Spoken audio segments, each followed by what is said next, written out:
denounce the imposition upon the working classes of England, and we do well. But in England, this trucking system is abolished by law.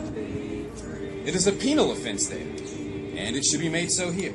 It should be made a crime to pay any man for his honest labor in any other than honest money.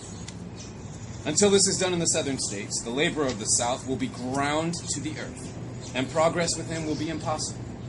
It is the duty of the Negro press to take up the subject. The Negro, where he may have a vote, should vote for no man who is not in favor of making this scrip and truck system unlawful. I come now to another feature of Southern policy, which bears hard and heavily on the Negro laborer and land renter. It is found in the landlord and tenant laws.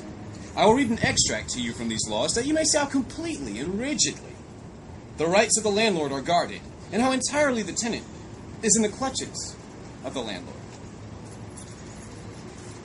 Revised Code of Mississippi, Section 1301. Every lessor of land shall have a lien on all the agricultural products of the leased premises, however and by whomsoever produced, to secure the payment of the rent and the market value of all advances made to him to his tenant for supplies for the tenant and others for whom he may contract. Section 1304.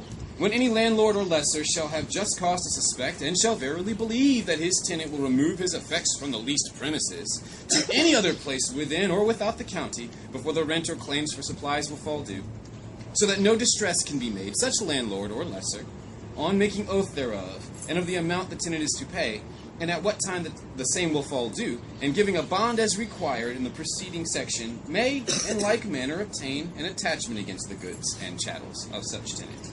And the officers making the distress shall give notice thereof, and advertise the property distrained for sale, in the manner directed in the last preceding section, and if such tenant shall not, before the time appointed for such sale, give bond with sufficient security in double the amount of the rent or other demand payable to the plaintiff, condition for the payment of said rent or other thing at that time, it shall be due with all cost the goods distrained, or so much thereof as shall be necessary, shall be sold by the said officer at public sale to the highest bidder for cash, and out of the proceeds of the sale he shall pay to the plaintiff the amount due him, deducting interest for the time until the same shall become payable.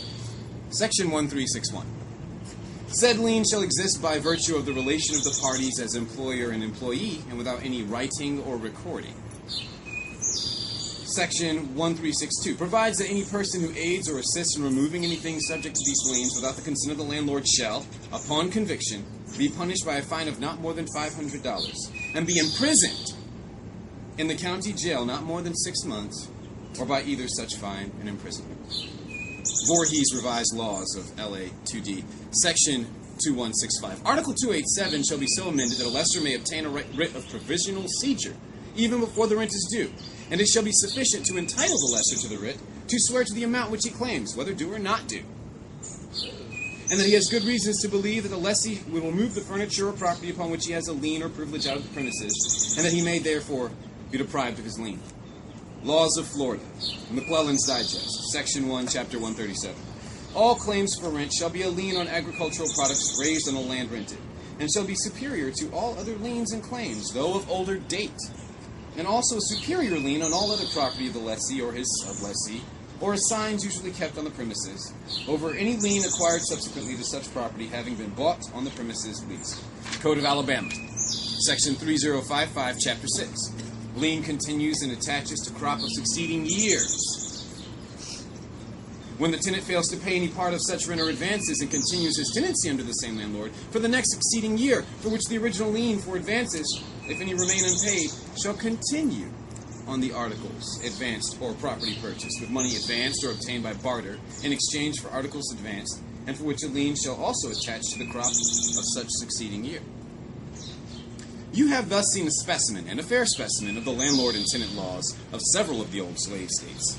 You have thus seen how scrupulously and rigidly the rights of the landlords are guarded and protected by these laws. You have thus seen how completely the tenant is put at the mercy of the landlord. You have thus seen the bias, the motive, and intention of the legislators by whom these laws have been enacted, and by whom they have been administered. And now you are only to remember the sentiment in regard to the Negro, peculiar to the people of the South, and the character of the people against whom these laws are to be enforced, and the fact that no people are better than their laws, to have a perfectly just view of the whole situation. To my mind, these landlord and tenant laws are a disgrace and a scandal to American civilization. A more skillfully contrived device than these laws to crush out all aspiration, all hope of progress in the landless Negro, could not be well devised. They sound to me like the grating hinges of a slave prison. They read like the inhuman bond of Shylock, stipulating for his pound of flesh. They environ the helpless Negro, like the devilfish of Victor Hugo, and draw the blood from every pore. Just inhuman. You know, it's terrible. How can you treat people like this? These people that done worked all their lives. It's going to make it hard for us to get access to health care and transportation, and it's going to be hard to move. Because there's a lot of people in this building that's in the wheelchair, can't get around. If you've been here 20 years and you're in your 80s and 90s, what do you do now?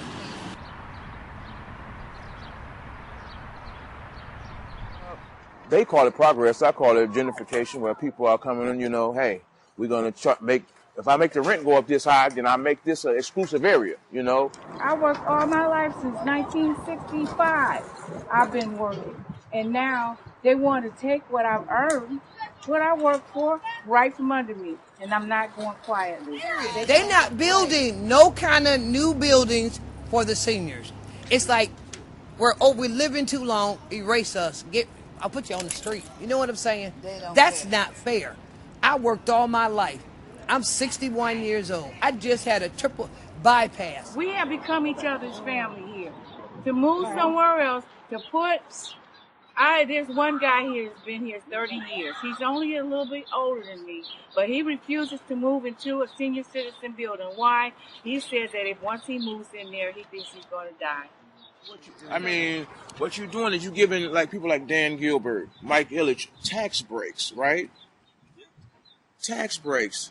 But it's hard for us to even get by. I mean, you want to go up to Lansing, have the people pay for you a stadium when you and your wife are in the casino.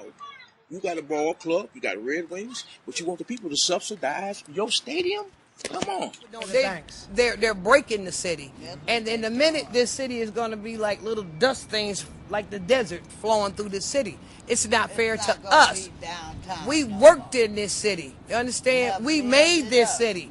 And now you want to bring in a knucklehead, I hate to say it, 200,000 and something. Those people you laid off to pay him, just like they did for the schools. They laid off teachers to bring him in. Now, do that sound fair to you? That sound like something is wrong with the whole system.